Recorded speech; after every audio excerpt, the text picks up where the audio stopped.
हाँ, hello student. आज हम +1 से टॉपिक्स लेके यूनिट 1 से लेके चल रहे हैं।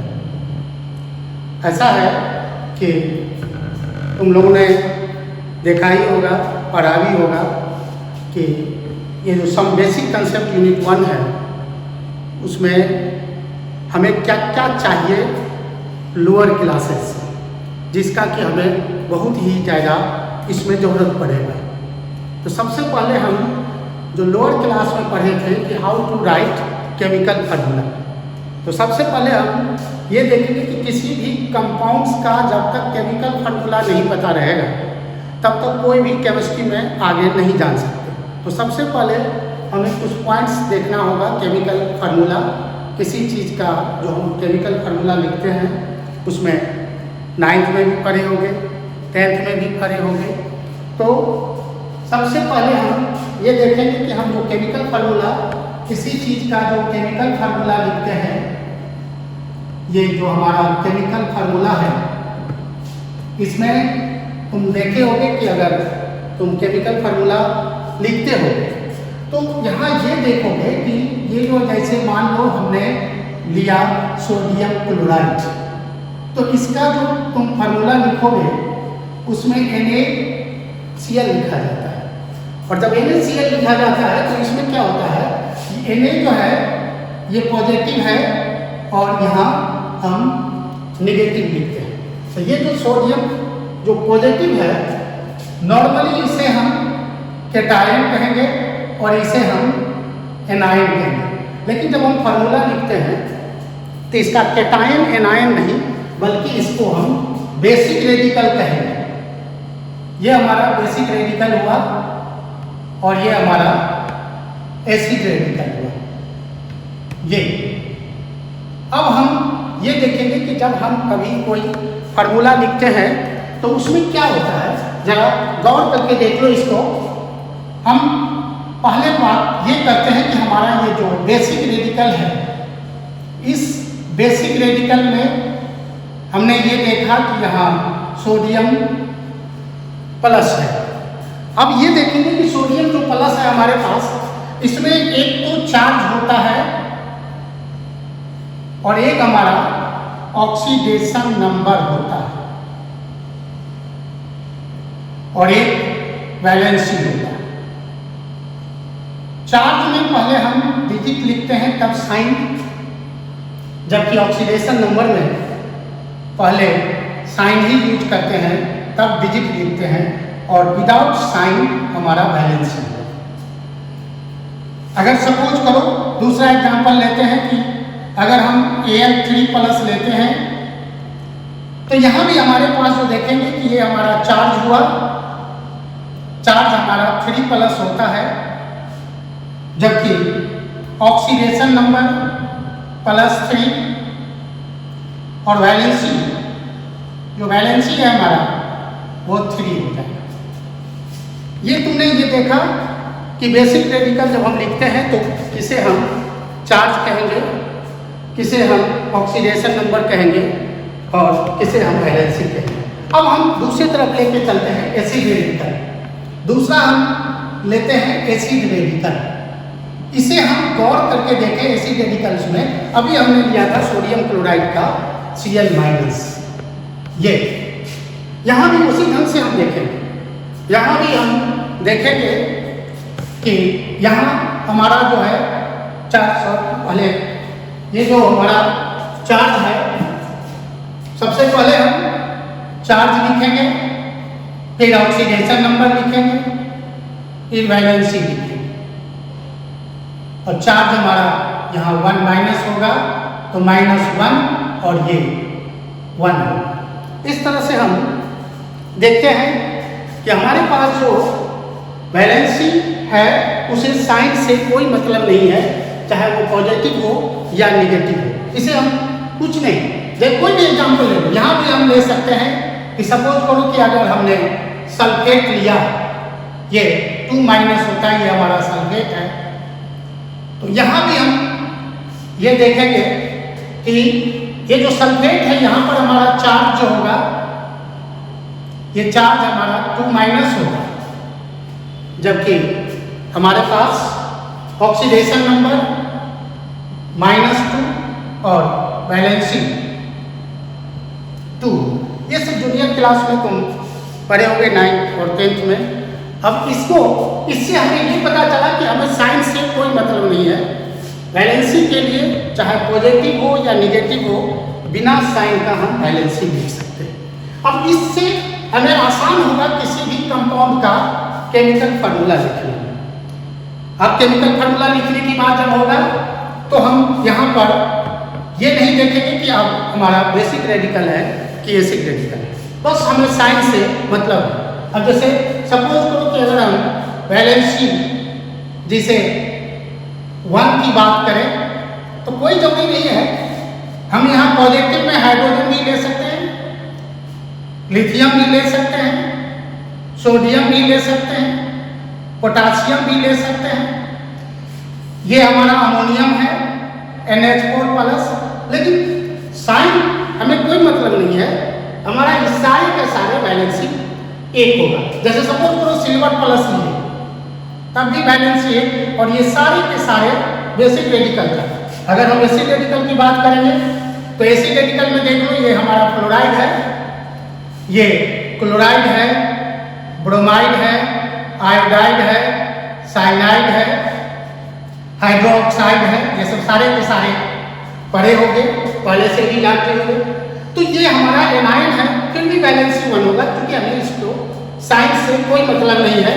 जैसे हम गौर करके देखें, ये हमारा क्लोरेट होता है, अगर तुम्हें ध्यान नहीं होगा इसे तो इसका नाम रख देते हैं, लिख ही देते हैं, ये हमारा क्लोरेट है। हो सकता है कि तुम्हें EnO2 का भी नहीं पता हो सकता है, पॉसिबल है कि नहीं पता हो, तो इसे हम लिख देते हैं एल्यूमिनेट लिखते हैं। ये भी हो सकता है कि MnO4- का नहीं पता हो, तो इसे हम परमैग्नेट लिखते हैं। ये तुम्हारा, अब इसमें गौर करके देखो, ये सारे के सारे चाहे वो पॉजिटिव में हो या निगेटिव में हो, सारे का सारा जो है वो वैलेंसी 1 के अंतर्गत आता है। ये जो है, अब हम वैलेंसी जिसका वैलेंसी 2 होगा उसको लेके चलते हैं। तो अब हम वैलेंसी 2 की तरफ चलें। यहाँ भी वही हाल है, कैटायन ले या एनाइन ले, कोई फर्क नहीं पड़ता। जैसे हम बेरिलियम ले सकते हैं, मैग्नीशियम ले सकते हैं, कैल्शियम ले सकते हैं, बेरियम ले सकते हैं, जिंक ले सकते हैं, कैडमियम ले सकते हैं। ये सारे के सारे जो है वो 2+ में आएगा, ये निकेल 2+ ले सकते हैं। अब यहाँ देखो कि सारे के सारे कैटायन्स हैं, फिर भी इसका वैलेंसी हमारा 2 होगा, क्योंकि इसे साइन से कोई मतलब नहीं है, कैटायन हो या एनायन हो, इसे हमें कोई मतलब नहीं है। अब हम एनायन की बात ही करें तो ये देख लो, ऑक्साइड है, सल्फाइड है, ये सल्फेट है, ये सल्फाइड। थोड़ा सा इसमें हो सकता है तुम्हें पता नहीं चले कि इसमें, तो इसमें हम मेंशन कर देते हैं कि जहाँ ये सल्फाइड है, ये सल्फेट है, वहीं हमारा सल्फाइड है। कार्बोनेट है, हो सकता है इसे तुम जूनियर क्लास में नहीं पढ़े होंगे, तो ये हमारा ऑक्जेलेट है। हो सकता है इसे भी नहीं पढ़े होंगे, ये जिंकेट है। यहां भी तुमने देखा कि कैटायन हो या एनायन हो, इसे वैलेंसी से, इसको साइन से कोई मतलब नहीं है, वैलेंसी 2 ही होगा। और इस ढंग से तुम सपोज करो कि इसमें तुमने देख लिया कि कैटायन हो या एनायन, सारे के सारे का वैलेंसी 2 होता है। उसी ढंग से फिर हम वैलेंसी 3 की तरफ चलेंगे, तो यहां भी हम देखेंगे कोई भी अल्युमिनियम देखे होंगे तुम अपने क्लास में, जूनियर क्लास में, अल्युमिनियम 3+ होता है, Fe3+ होगा, क्रोमियम 3+ होगा। ये फिर भी इसका वैलेंसी कैटायन है, फिर भी वैलेंसी इसका 3 होता है। अब याद करो इसमें ये N3 माइनस, हालांकि इसे नाइट्राइड कहेंगे, P3 माइनस फॉस्फाइड कहेंगे, जबकि PO4 ये फॉस्फेट कहेंगे। ये कैटायन है, ये एनायन, फिर भी इसका चाहे वो साइन पॉजिटिव हो या नेगेटिव हो, फिर भी इसका वैलेंसी 3 है। कभी कभी हो सकता है तुम्हें पता हो या ना हो, कभी कभी देखे होंगे कि कुछ एलिमेंट्स का वेरिएबल वैलेंसी होता है जिसमें हम कुछ को मेंशन कर देते हैं। जैसे कॉपर है, अगर 1 प्लस हो या 2 प्लस हो तो जनरली हम जो लोअर वैलेंसी होता है उसको अस के रूप में लिखते हैं क्यूपरस। वहीं पर ये क्यूप्रिक होता है।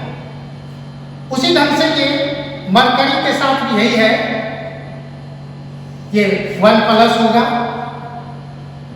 2 प्लस होगा, जहां हम इसे मर्क्यूरस कहेंगे वहीं हम इसे मर्क्यूरिक कहेंगे।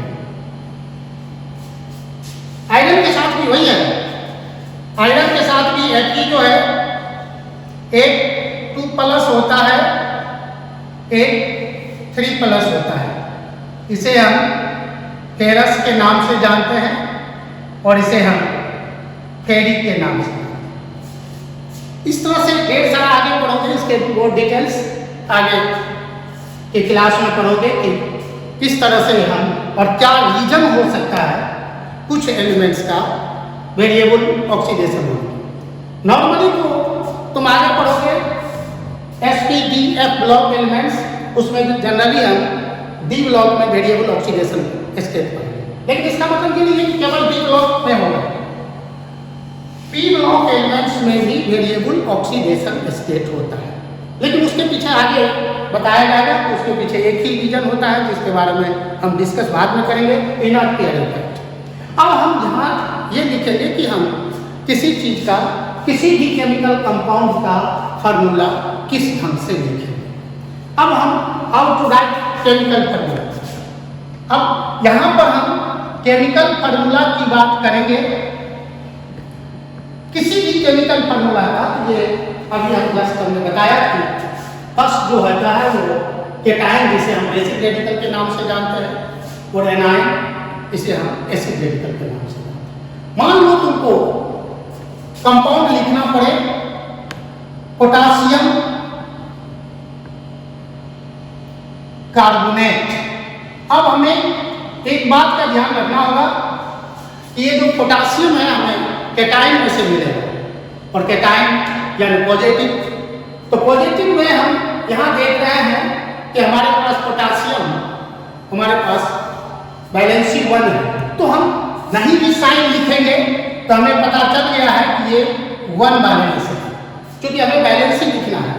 तो यहाँ पर हमने देखा कि ये पोटासियम 1 वाले में +1 इसका वैलेंसी 1 ये लिखेंगे, और कार्बोनेट को खोजेंगे जो कि निगेटिव वाले में हमें देखना होगा, और ये है हमारा कार्बोनेट। ये नहीं तो हम लिख भी देते हैं कि ये तुम्हारे पास ये कार्बोनेट है, ये ऑक्साइड था, ये सल्फाइड था। अब हम कार्बोनेट को देखते हैं तो 2 माइनस एनायन है, लेकिन हमें एनायन के साइन से नहीं, केवल हमें वैलेंसी लिखना है, और जब वैलेंसी लिखना है तो ये हमारा कार्बोनेट का 2 वैलेंसी में आता है।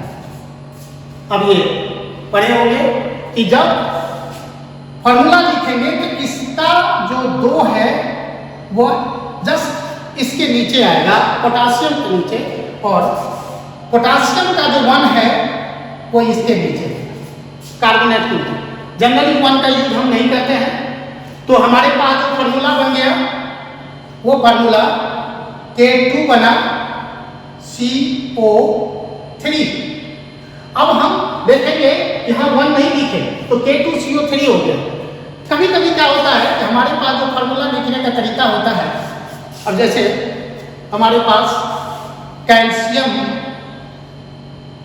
हाइड्रोक्साइड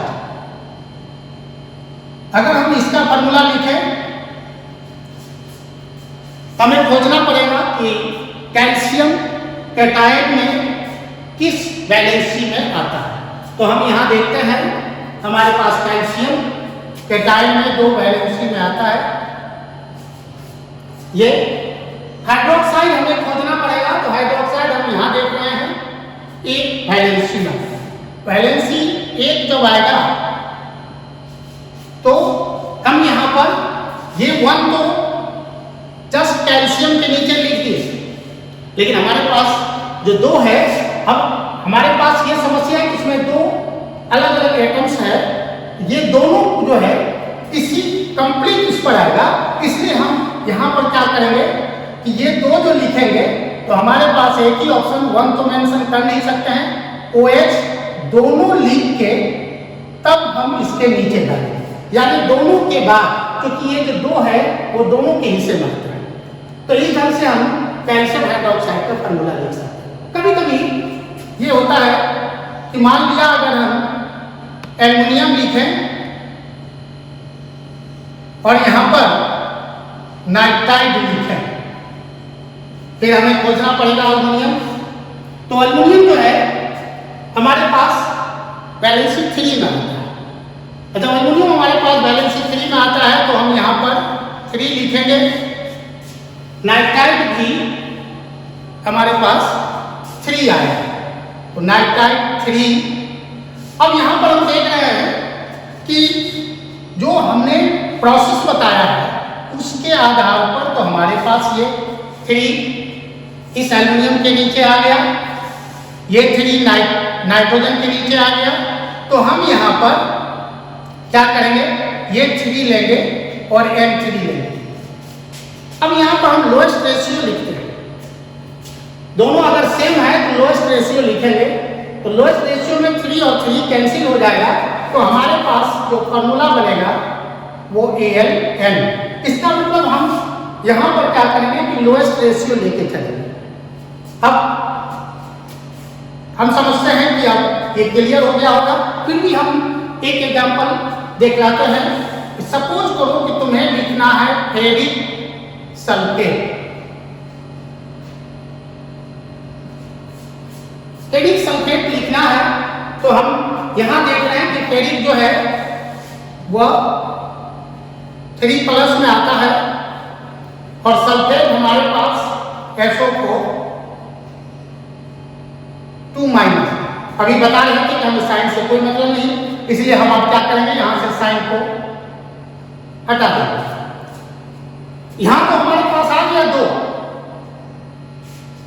और यहाँ पर हमारे पास ये 3 जो आएगा, हमने बताया है कि जब 1 से ज़्यादा एटम्स हो किसी भी फार्मूला में तो हम इसके होल में लेंगे कंप्लीट। तो उस ढंग से हमारे पास जो फार्मूला आ गया Fe2SO4 होल 3। आप स्टूडेंट, हेलो स्टूडेंट, आप तुमको हम समझते हैं कि आप किसी भी केमिकल कंपाउंड का अगर तुम्हें फार्मूला लिखना हो तो आसानी से लिख सकते हो। उसके लिए तुम्हें कुछ नहीं करना है, बस इधर से कैटायन से लेना है, एक एनायन से, जितना चाहोगे तुम उतना तुम इसमें फार्मूला लिख सकते हो। अब तुम्हें घर पे प्रैक्टिस करना है तो कुछ नहीं करना है, इधर एक तरफ कैटायन लेना, एक तरफ एनायन, और तुम अभी घर में बैठे बैठे भी तुम चाहोगे तो किसी का भी फार्मूला यूज कर सकते हो और बना सकते हो। उम्मीद रखते हैं कि ये जो तुम्हारा फार्मूला लिखने का तरीका जो हमने बताया तुम्हें समझ में आ गया होगा, और हो कि तुम घर पे इसका प्रैक्टिस करोगे और अधिक से अधिक इस जो तुम्हारे पास कैटायन एनायन है उसके हेल्प से अधिक तुम फार्मूला बना सकते हो। Thank you.